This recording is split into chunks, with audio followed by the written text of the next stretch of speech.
Qué bueno encontrarnos para conversar, porque finalmente lo que ocurre es que se conversa muy poco, se escucha muy poco al otro, se pregunta muy poco. Y hablar con Mario Diamen siempre es un enorme gusto que me doy. Y por otra parte, tiene, por ahora creo que 5 obras en cartel, pero quizás mañana ya hay 6, ¿por qué no 7 u 8, no es cierto?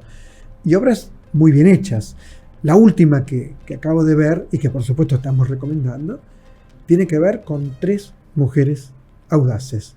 Cada una de ellas proviene de obras muy, pero muy importantes. La señorita Julia es una, central en la dramaturgia de Chekhov, de Strindberg, ¿no es cierto? Pero central en la dramaturgia de Strindberg. Otra obra de Chekhov, que es Tío Vania, que también es una obra muy, muy importante, pero mejor que lo saludemos a Mario Diamen. ¿Cómo va, maestro? ¿Qué tal? ¿Cómo te va? Y me faltó una obra.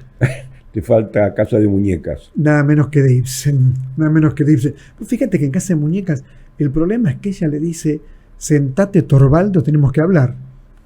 Esto es una tragedia. Así es. ¿Cierto? Bueno, es una obra sobre el devenir, ¿no? Cómo alguien puede devenir en otra cosa. Contanos vos. Bueno, la obra está compuesta de 3 personajes de las 3 obras que mencionás, que son íconos del teatro del siglo XX en buena medida y realmente marcaron una quiebra con el pasado.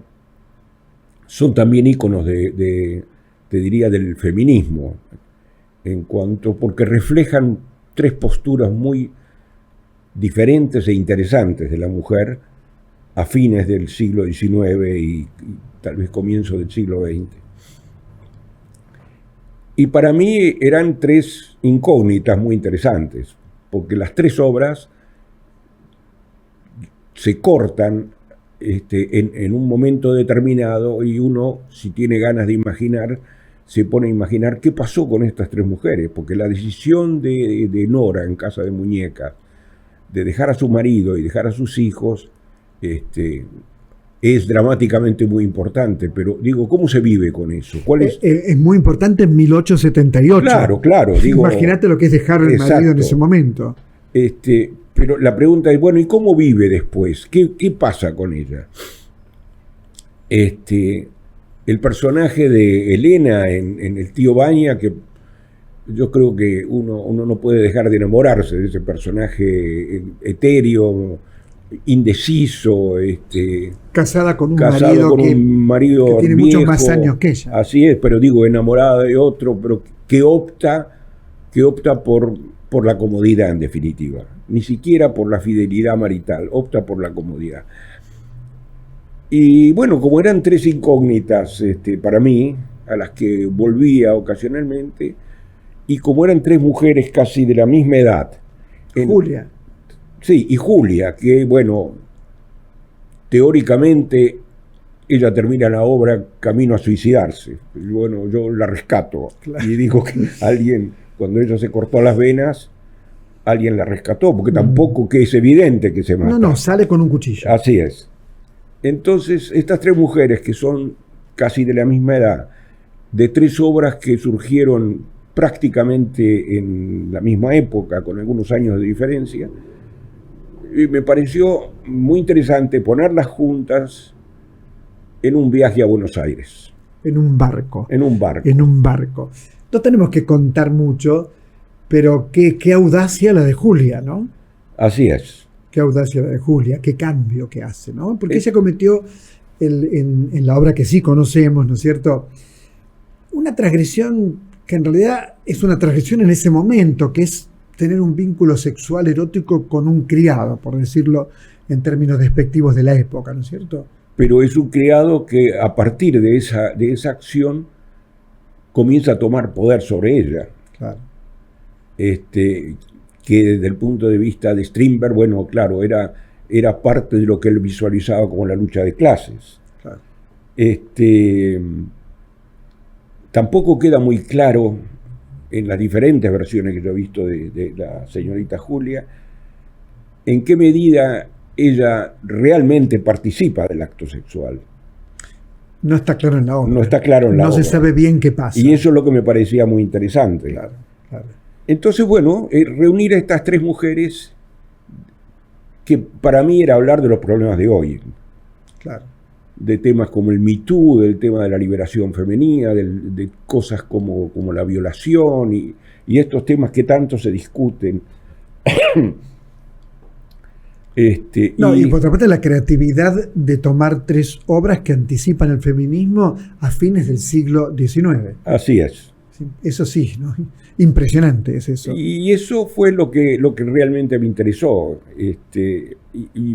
Y como el barco me dejé llevar a ver dónde corría todo eso. En el mismo teatro que sería el Tinglado. Sigue el que sigue Café Central. Sigue Café Central y se repone El Cazador y el Buen Nazi. Con el mismo elenco, Jean-Pierre Noer. En la primera semana de abril. Bueno, yo decía, Tercer año, decía antes de empezar esta conversación que es increíble haber logrado en Buenos Aires tener una continuidad teatral con público, porque esos espectáculos todos se sostienen con público, como fue Tierra del Fuego. Así es. Tierra del Fuego fue un enorme éxito para el teatro argentino, con un tema, bueno, en fin, más que actual, ¿no? Y con la querida y recordada Alejandra Darín. Yo también he tenido la suerte, debo decir, de que las obras trascendieran la Argentina y se dieran prácticamente en todo el mundo. Citas Ciegas, por ejemplo. Citas Ciegas se dio en casi 20 países. Tierra del Fuego se hizo mucho, se hizo en Londres, en Nueva York, en Estocolmo. Digo, hace un par de meses estuvimos en Suiza viendo un informe sobre la banalidad del amor. Heidegger, Hannah Arendt. Sí. Y bueno, digo, es algo que me alienta a seguir escribiendo, a producir en una edad donde habitualmente uno afloja. Y en todas tuvo una buena recepción, en todos estos países. Yo diría que sí. Claro. Distintas lecturas, quizá. Bueno, sí, y es interesante ver tu teatro expuesto a públicos muy diferentes. No sé, los húngaros, por ejemplo, son gente rara, donde dieron Citas Ciegas en un idioma con el que no tenemos dos palabras en común. O sea, que te sentaste a ver tu obra, pero sí, no es que entendías mucho lo que pasaba no, ahí arriba. Ahí fue maravilloso porque, esta es una anécdota que a veces les cuento. Había una asistente de dirección. Esta era una obra producida por el Teatro Nacional, y había un asistente de dirección que no hablaba una palabra de nada que no fuera húngaro. Y entonces, en esa semana que yo estuve allí durante los ensayos, la veía, ella me sonreía, yo le sonreía, y el día del estreno, después del estreno, en el cóctel que se hace después del estreno, ella aparece arrastrando a un tipo que hablaba inglés, llorando copiosamente, y le dice a su traductor: decile al autor que esa historia que está contando ahí, esa es mi historia. No. Y fue un momento mágico, maravilloso. Era su propia historia. Era su propia historia. Mirá. Qué impresionante. Entonces, este tipo, el sentir que uno está llegando a gente con otras experiencias, con otro idioma, con otra visión y otra ubicación geográfica, para mí es una experiencia interesantísima. A mí me impactó mucho, y es un éxito, y vos me contás que ahora regresa al teatro, El Cazador y el Buen Nazi. Porque Albert Speer la sacó barata. Está bien, 20 años preso, 22, no me acuerdo exactamente, no es poco, pero la sacó barata. 20 años preso. Bueno, 20 años preso. La sacó barata porque fue inteligente y porque lo necesitaban. Yo creo que en el caso de Speer, que era el más tolerable por su cultura, quiero decir, no por sus acciones, claro, pero por su cultura. Y además, digamos, de hecho, bueno, no puedo decir que no estuviera involucrado en las masacres, porque bueno, lo estuvo. Pero era un intelectual, no tenía esa imagen brutal que tenían los otros líderes nazis. Yo creo que lo eligieron para abrir un camino de reconciliación con Alemania. Yo creo que ese fue el misterio de Albert Speer. Y él además, tuvo la inteligencia de ser el único que reconoció su responsabilidad. Es verdad, es verdad. Me llamó la atención Tampoco, en tu obra... no creo que lo haya hecho legítimamente ni honestamente, pero creo que fue suficientemente inteligente como para darse cuenta de cuáles eran las circunstancias. En la obra tuya, pero creo que fue así, no sé, vos me corregís si me equivoco, fascina al cazador de nazis también. Hay algo de fascinación. Por supuesto, es un gran... Mira, una de las cosas que uno creo que aprende en la vida es que no hay héroes perfectos. Y Wiesenthal era un tipo con muchos defectos. Como todos. Como todos. Un tipo que fue muy cuestionado aún dentro de ciertos sectores de la comunidad judía, y aún dentro del mundo de los cazadores de nazis. Él usó mucho de la publicidad, o mucho aprovecharse de su contacto con los periodistas. Era un tipo que tenía una organización que necesitaba dinero y necesitaba contribuciones, y entonces él mismo lo admite que, bueno, tenía a veces una imaginación rica para decorar su historia. Uno no puede minimizar su aporte, y eso es lo que hace interesante a un personaje como Wiesenthal. Entre esos misterios de su vida figura su relación con Speer, porque su relación no termina en este encuentro que tienen.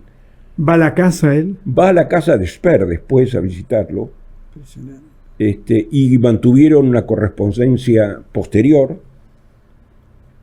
Era la mano derecha de Hitler, Speer. Por supuesto, ministro de armamentos. Era el tipo más cercano a Hitler, y probablemente el único que Hitler respetaba y admiraba. Porque de alguna manera Speer, que era arquitecto, representaba el sueño de Hitler, claro, de ser arquitecto y ser un creador. Acordate la maqueta, por los 1000 años de la Reich. Así esa es. Maqueta que miran fascinados, ¿no es cierto? Pensaba en Café Central, que yo la vi hace un año, por lo menos, y cuando voy el otro día al teatro, sigue en cartel, están los actores allí. También era un lugar en Viena, que creo que existe. Existe el Café donde Central, se reunían. Donde yo he estado ahí. Has estado ahí, pero no entró Hitler.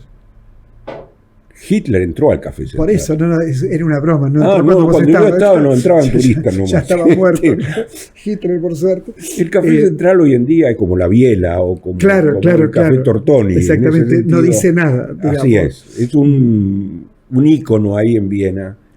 Pero cuando por primera vez me enteré de esta historia, de la gente que concurría. Te fuiste a Viena. Y de los que convivían en Viena en esa época, dije, yo no sé cómo se escribe esta obra, porque no sé cuál es el centro de esta obra, pero uno no se lo puede perder. Claro. Poner todos estos tipos juntos. Claro, que de verdad estuvieron. Ah, sí, claro, todos ellos. Claro, porque es un momento donde hay una intelectualidad muy importante en Viena. Y además un exilio importante en Viena. Claro. Trotsky estaba exiliado ahí, el mariscal Tito. Que es muy impresionante. Alma Mahler. Bueno, Alma Mahler era de ahí, era vienesa. Sí, vienesa. Pero bueno, toda esta mezcla de escritores y toda esta riqueza intelectual que existía en Viena y que desapareció con el exilio y los asesinatos durante la Segunda Guerra Mundial. Porque lo importante es que buena parte de esta intelectualidad era judía, o media judía, o casados con judíos. Entonces todos ellos o sucumbieron o tuvieron que irse, exiliarse. Hay un incremento, por lo menos en las cosas que uno lee en diarios nacionales y extranjeros, ¿no?, del antisemitismo en el mundo. ¿Vos lo ves así? Bueno, yo creo que es evidente que existe. Es evidente, sí, sí. En algunas ocasiones disfrazado de antisionismo y en otras ocasiones legítimamente antisionista y no antisemita. Creo que hay una mezcla de todo. También me parece que hay pocas cosas más absurdas que el antisemitismo. Por supuesto. Quiero decir que la población judía del mundo es inferior a los 20 millones. Su influencia en el resto de la humanidad, en términos numéricos, es mínima.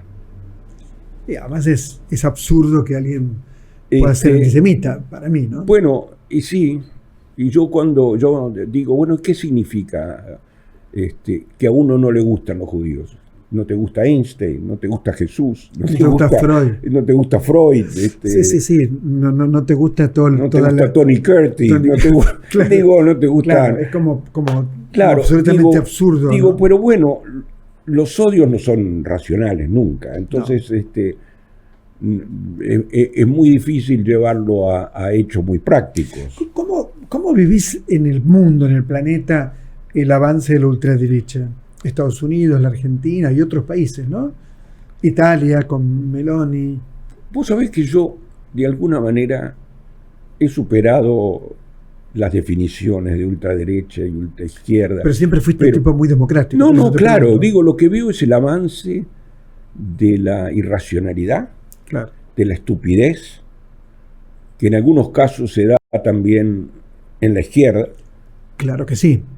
Pero en este caso, bueno, es un grupo de gentes liderados por Donald Trump, de alguna manera, por el ejemplo de Donald Trump, porque yo estoy seguro que muchos, viendo lo que sucede con Trump en Estados Unidos, pensaron que si es una fórmula que funciona allá, va a funcionar en países menos importantes. Error, ¿no es cierto?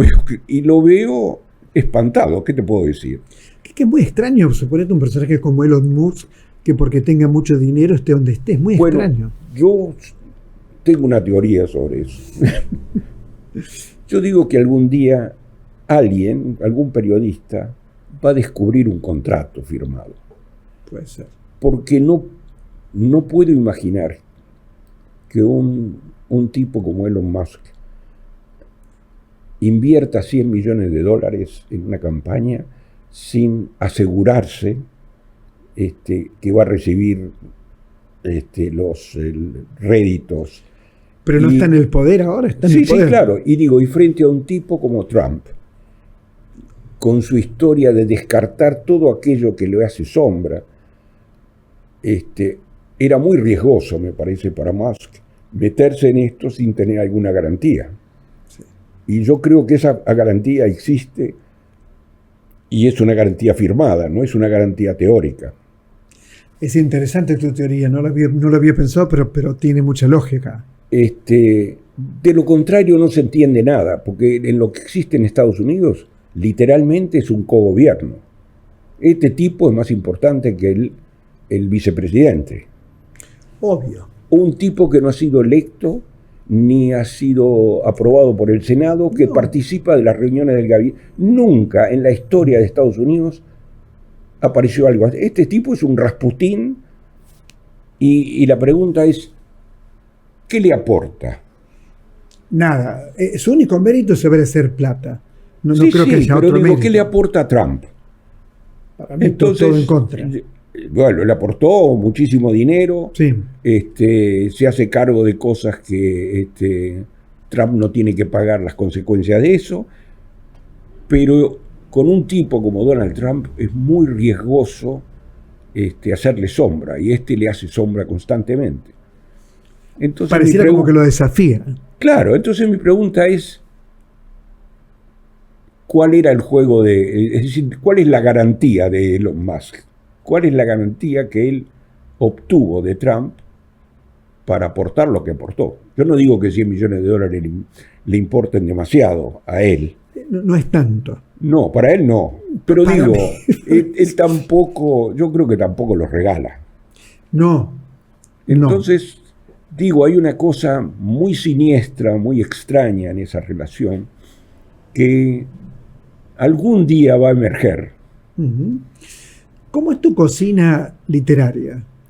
O sea, te levantás todos los días y escribís, no Me levanto escribís todos los días, sí, eso lo cual seguro. es una suerte. Digo. Ya con eso estamos vivos, estamos vivos.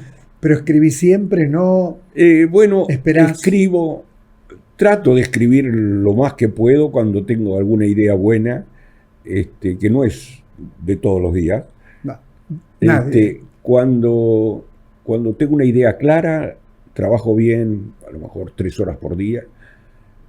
Cuando las ideas no están claras, puedo pasarme 3 horas escribiendo 4 líneas y detestando lo que estoy haciendo y diciendo que bueno, este es el fin y se acabó y no vendrá nada más y hay que resignarse. Es así, ¿no? Pero ¿cómo? Yo siempre me acuerdo de Crónica de un secuestro en 1971, 72, por ahí. ¿Cómo decidiste ser dramaturgo? No periodista, porque has sido un gran periodista, sino dramaturgo. Bueno, porque yo tenía fascinación por el teatro desde muy chico, creo. Yo creo que te lo he contado alguna vez, que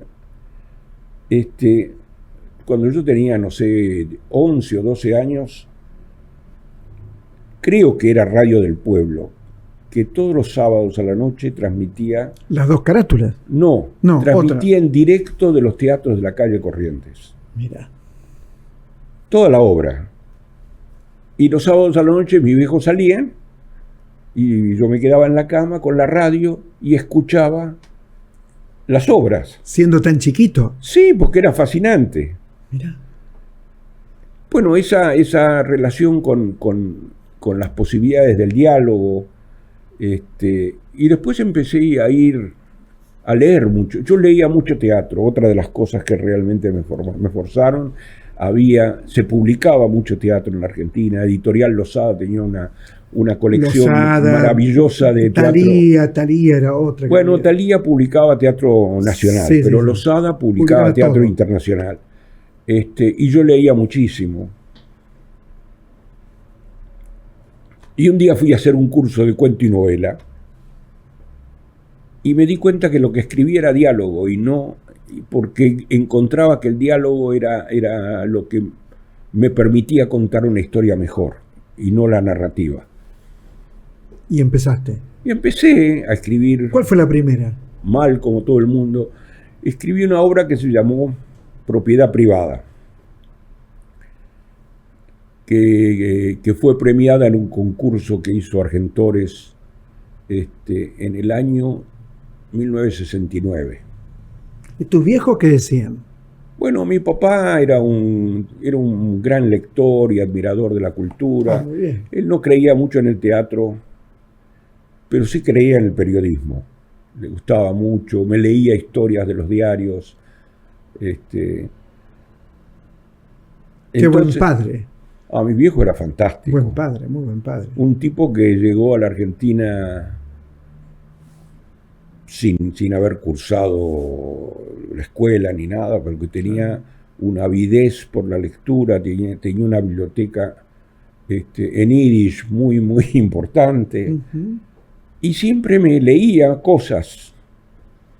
Y el periodismo a él le interesaba mucho. Entonces, y además en el periodismo se ganaba plata. En el teatro... Era otra época, te recuerdo. Sí. Bueno, en su fantasía, por lo menos. Claro, claro. En el teatro era... pero bueno, yo creo que el día que gané, con Crónica de un secuestro, gané el premio Talía. Y fue muy importante. Y mi viejo se emocionó mucho. ¿Fue? Sí, bueno, fue cuando me entregaron el premio. ¿Y fue a ver la obra? Por supuesto. Bien. Bueno, la obra tenía algunas cosas que lo choquearon, pero le gustó. Y él en realidad me alentó a seguir lo que yo quisiera. Y después vino Esperando a Godot. Vino Samuel Beckett. Sí, vino Samuel Beckett. Y me deslumbró, aunque no entendí mucho de lo que trataba la obra, pero lo que pasaba en el escenario era tan interesante que, bueno, empecé a escribir. Al principio escribía diálogos, sin ningún núcleo de unión, pero fue un muy buen entrenamiento. Ahora, es muy, muy impresionante también que paralelamente desarrollaste una carrera periodística. Bueno, tenía que comer. No, además bueno, me fascinaba el periodismo, me fascinaba. Pero bueno, dirigiste diarios importantes, hiciste muchas cosas importantes en el campo del periodismo. Mi teatro le debe mucho al periodismo, aunque debo decir que el periodismo también le debe mucho a mi teatro. Pero eran dos actividades que convivían perfectamente. ¿Estás trabajando en una próxima obra? Bueno, estoy en esa época en que tengo ideas no muy claras. Es el mejor momento porque en alguna circunstancia empezás y seguís, ¿no es cierto? Recordemos entonces que hay en cartel hoy. En estos días, este mes, vamos a hablar de este mes. Bueno, tengo Tres mujeres audaces. Tres mujeres audaces. Teatro Tinglado. Recién estrenada en el Teatro Tinglado, que va los días viernes. Café Central, que va también en el Tinglado los viernes y sábados. A partir de abril va a ir solamente los sábados. El Cazador y el Buen Nazi, que se repone en el Tinglado en la primera semana, en el primer lunes de abril. El otro día me preguntaron a mí, mira, te lo pregunto al aire, qué increíble, si era tuyo el teatro. No es tuyo. No, ¿qué va a ser mío? No es tuyo, claro. Yo dije, no, yo creo que no. No, estoy seguro que no. El productor es Alberto Tepper, claro, que produce algunas obras. Por ejemplo, él no produjo Tres mujeres audaces. Pero te sentís cómodo en ese teatro, que es muy lindo. Bárbaro, me siento en casa en ese teatro. Claro. Citas Ciegas, que está en esta versión, en su tercera temporada, la están dando en el Método Kairos. El 2 de abril se estrena en el Pigalle una obra más vieja mía que se llama Interview, que se estrenó en los años 90. Ya se estrenó, porque el 2 de abril la hizo Alicia Aller en el San Martín. ¿Te acordás de Alicia Aller? Sí, claro, como me voy a acordar. Y después lo hizo María Concepción César, ese papel. Mirá. Y hace unos meses se hizo esta obra en Miami con una legendaria figura del teleteatro que era Lupita Ferrer. Tuvo lo hicieron, no sé, unas 8 funciones. Muy bien. En Miami. Mario Diamen, como siempre, muchas gracias por esta conversación, por este encuentro. Gracias a vos por invitarme. Descubrir un gran autor siempre es una tarea fantástica, por si no lo descubriste antes. Yo creo que ya lo descubriste, pero si no, anda a ver una obra de Mario Diamen y después me contás. Muchas gracias por acompañarnos.